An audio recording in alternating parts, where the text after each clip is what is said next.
back on this merry-go-round, Burns. Yeah, 10 years. It worries me that it's been 10 years. It is really worrying. It's I love San Andreas. It's a weird one because it seems to split the sort of GTA fan community. Most people seem to be of the opinion that Vice City was the pinnacle of this whole era. Mm-hmm. And I am of that opinion. Yeah. I think it's San Andreas. I think it's San Andreas' world is incredible, especially for the time. Yeah. But as we were saying earlier, I just can't. I really dislike this opening, mainly because it's. Maybe dislike is too strong a word. I'm not a huge fan of it because it's a bit slow. About midway through this game, or about 5 or 6 hours in, there's just a point where it turns, like when you get the house in the hills, and so you get the fighter jet, and it just becomes absolutely incredible. It's essentially when the game actually opens up, when Officer Tenpenny sort of dumps you in the countryside, and you end up with this massive sort of a whole state to explore rather than a city. I mean, one of the impressive things about GTA San Andreas is like the initial bits when you're just in Los Santos. It feels like the previous two GTAs in terms of scope and size, and then it opens up again. Yeah, and you've got this whole you got freeway driving, which is a whole other thing that the series hadn't really done before. Yeah, there's a real moment when you kind of hit the freeway, and even more so than in GTA 5. Yeah, because that is just LA. It's when you drive into San Francisco or Vegas. You see other cities built, coming up on the horizon. Yeah, the Golden Gate Bridge, etc. Yeah, and they had the fourth road and rail bridges as well, which I love about that. Yeah. So I mean, obviously being developed in Edinburgh. So when did you first play this? I think I first got just run over a hooker. No, that's not good. Ban this game. I first got because I never owned a PS2. So I first got this on PC. As I had all the other GTAs, and it was just incredible.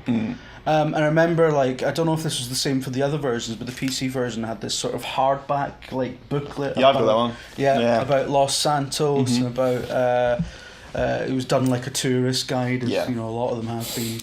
And I mean, I was really into the sort of the kind of early 90s hip hop culture and stuff like that as well at the time.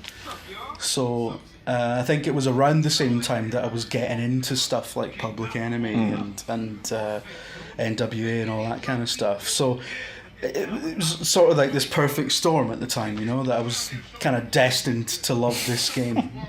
And even though, I mean, as you described it earlier when we had a look at it, it is a sort of low-rent Boys in the Hoods kind of story, and every character in it is a massive cunt. They are, or there's very few of them have any redeeming qualities whatsoever. But yeah, it's just, I don't mind. It was a welcome kind of change away from that, almost like a Sicilian focused gangsterism, totally, to a bit of gangsterism. Because we'd had two GTA games that were mafia focused essentially, but I think this opening is just a bit too slow, and also the opening has a lot of combat in it, where when it came out, I mean, its combat mechanics were a lot better in this than before, but they still weren't great. Yeah. And there's also a lot of tutorials for the kind of, when you first meet Caesar, you have to do the car bouncing, then you have to learn how to lock onto stuff when you first get your gun, and all of this. So I mean, it did have a lot to explain. What really puts me off going to play San Andreas again is that I just don't want to do. If you could skip ahead to when, say, you first meet Wootsy Moo or whoever, I'd be all over it. Yeah, but it's just a bit too. I didn't like it, this opening when it came out, but and I was just waiting for the game to open up, and it felt like I was kind of tolerating this a bit. I mean, it's important for the story to show like the poverty that everyone lives in. Yeah, totally. And obviously to establish a lot of characters close to CJ, which later on have a large bearing on the narrative. Yeah. But yeah, just playing it again just seems a bit of a slog. Yeah, totally. I mean, it's like watching Lawrence of Arabia for the second time. But tell you what, though, it makes you appreciate it more when it does open up, and when you've got when you're going shopping at like Didier Sachs or whatever it is, and when you get the fighter jet, and you're just barreling around listening to Eminence Front by the fucking Who with Chase Cam on. Yeah. And it does feel like you've come a long way. Yeah. When you've got all that shit, it feels like in some small way you've done his journey. I mean, when you get to the the casino heist mission and stuff like that, it's the game moves along to a point where it is just totally different to the way it started. So it goes from Boys in the Hood to Ocean's 11, like. It takes a really in terms of its theme, it takes a really not strange turn, but a very distinct turn into like the kind of wisecracks about, like I say, Wutsumu, that great gag where they're planning the casino heist, and CJ says, "Oh, you got to see this." He's like, "I can't, I'm blind." And there's like a real pregnant pause as CJ goes, "Oh, sorry about that." Anyway, and it's GTA games take a lot of stick for their writing, but that moment, I always remember that as just being like a great moment of comedy in a medium that doesn't really do comedy very well at all, apart from a few notable exceptions. But I remember I went to a midnight launch for this, and I know I hate video games apparently, but I do sometimes do things like that, and the excitement was just kind of palpable in the queue, and it was when I think this came out around about the same time they just launched the new slimline PS2. My PS2 had died a few days earlier, so I had an excuse to buy that as well. We got home. This was Burnout that killed your PS2. My chipped PS2, which are completely legal. And however, so I got this machine and I got back, and I was so knackered from just like I was in Staines buying this thing. So you don't want to. It's exhausting being in Staines, like it's exhausting being in Croydon, because at any moment anything could happen to you. Totally. I think San Andreas. Fuck is happening to my car? Kind of created a bit of a rod for Rockstar's back. Because when 4 came out, like you're saying, to the nth degree, it pushed every element from world size to interactions to driving. There is even like a kind of prototype 2-player game in here. You could fly between cities. You could actually fly a fucking commercial jetliner in this game. You can buy plane tickets and jump out of the plane. Like, it's one of those games where it is an RPG essentially. If you think you can do it, you probably can do it. It's amazing. It's got a similar leveling system to Elder Scrolls as well, in a weird kind of way. But then when 4 came out, they had to essentially start again with a new engine and new machines. And GTA 4, a lot of people forget that game was in a lot of trouble. Had to be delayed into a kind of a May, I think, April release from November when they were traditionally released. And so, and then a lot of people were like, oh, they've taken a lot of the stuff from San Andreas out. I just don't think that you could be disappointed because people wanted San Andreas HD or next gen, but I think that you had to respect the fact that they couldn't just make the game like GTA 5 is to this arc what this was to that one. So, but I think that's the reason why people were disappointed with GTA 4, and it did have its problems, because you can't just kind of hand wave them all away, but was because this was so accomplished and so big and outrageous that anything with even just a little less content would feel like a step back. Yeah, absolutely. And GTA 4 has kind of gone down in history as a bit of a disappointment. I mean, I love GTA 4. I mean, I can't think of a GTA game that I don't absolutely love, to be honest, but GTA 4 has this reputation of being like the boring one, being the po-faced one. But But I mean, I love GTA 4 for what it was. I mean, for the story it told, and you know, I mean, Liberty City looked incredible in that game, and it laid the foundation for a lot of things that GTA 5 is, you know, rightly considered brilliant for. So, but yeah, I mean, San Andreas, unfortunately, we'd have to sit and play the game for about 20 hours to sort of go into the real meat of it. But, you know, all the urban legends that came up about San Andreas as well, the stuff about the Yeti and the the cars and the ghost. But people they were so invested in the game, they wanted that to be real. Tell you what, fuck this mission off and go into the airport and use the trick where you can jump on top of the car and jump in, and we'll just have a little fly around. But this remaster has come under a bit of flack because it's essentially the iPad version. Yeah. And it's replaced the on-demand version of the Xbox. What the hell do you call the original Xbox now?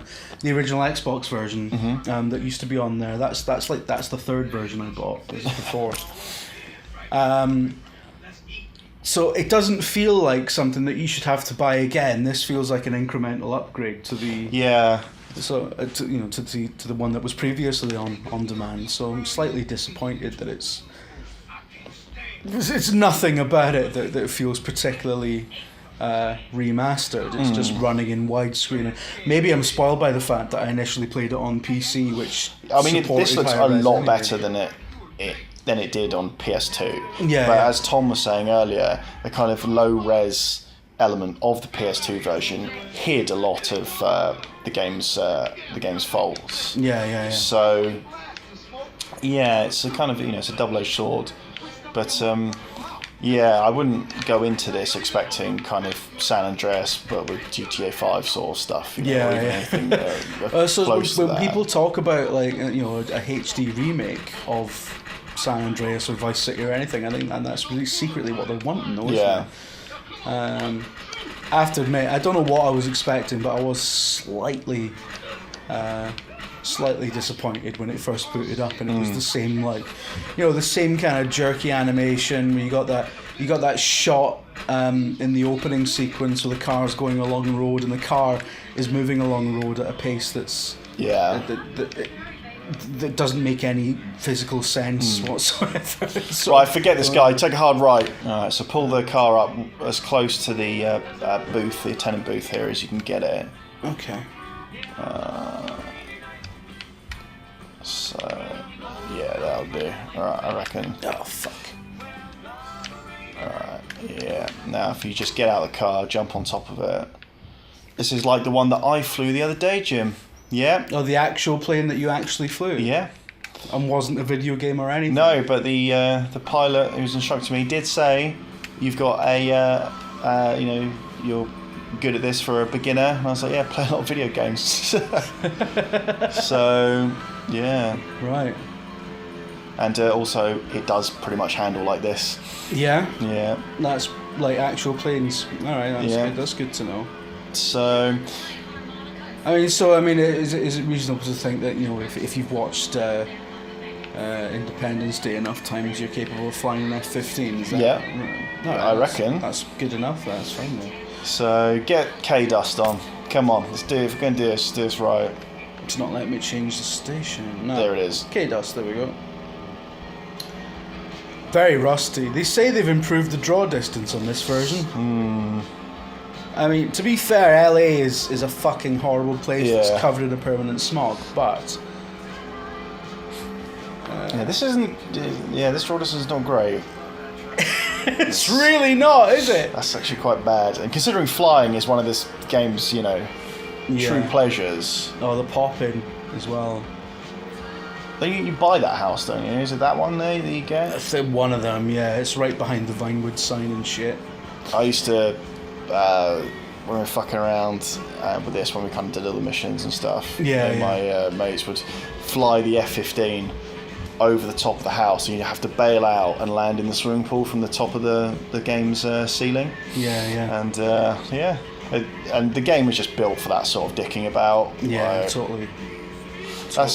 That's what the GTA games always kind of nailed is that they had like they were saying serious things and serious stories, but they didn't stop you from just doing this if you look at this so. shit. Fuck right, me.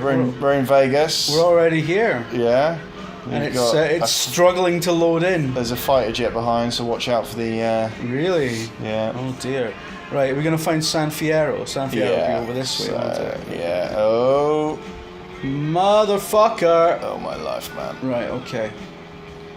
Come on, guys, I'm just having a wee fly about, you know? Yeah. Just fucking... I just want to see the...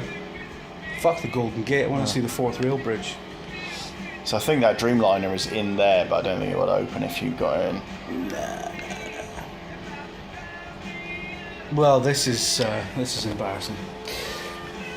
We've not highlighted its best elements here. It is, you know. Oh, fuck! It's all right. It's all right. Fuck. Oh, whoa! bank. Oh, very sort of. Oh, there it is. There's the 4th rail. The soundtracks, especially the rock stations. Totally. So, in Edinburgh terms, we're just flying over North Queen's Ferry. Oh, there we go. You are all over the show. I know. The plane's fucked, mate. The plane is absolutely fucked. There's the battleship that mission takes place on. Look at that, though. Oof. Way, there's a shard. Yeah. I'll tell you one of the characters that I really liked in this game that I think is one of the strongest characters in the series is James Wood's kind of CIA character, whose name is escaping me. It's I don't know, but he was fantastic. There's this weird kind of almost. I mean, they had that kind of guy in GTA 4. Yeah, the guy who worked for the Liberty Paper Company was clearly, like a CIA agent. Whoa! Oh, my life, man. Get it together. Oh! Did you just drive up the side of that building? You are toast, mate. Nah, it's fucked now. Bail out. Well, there we go. Wow. San Andreas. Yeah. And this is us telling us what happens when you die. Mm-hmm. We're back in Los Santos. Fuck me, you'd think they'd have taken him to a hospital in San Fierro. No way, man. Video game logic, innit? Yeah. Well, I mean, video game logic that he survived a hideous plane crash. Seemingly unscathed. That was a nice little fly down memory lane, really. Yeah. But yeah, I wish they would put the 4th rail bridge in more games. Because, I wouldn't have to visit it in real life then. But so this version, it's a brilliant game. I love it very much. But if you already have a copy of it, I don't really see the value in getting this version, to be honest. Because if you have a PC that was made, in the last 4,000 years, you could get the PC version and just dial everything to maximum. Yeah. And also all the cool mods and stuff like that. And you can probably get it for a similar sort of price to this. Yeah. So that may be your best bet. It will definitely be your best bet, yeah. So I think I might play this, though. I think I might actually have another little run through San Andreas when I'm not busy playing the 50 billion things that are coming out this month. So anyway, cheers.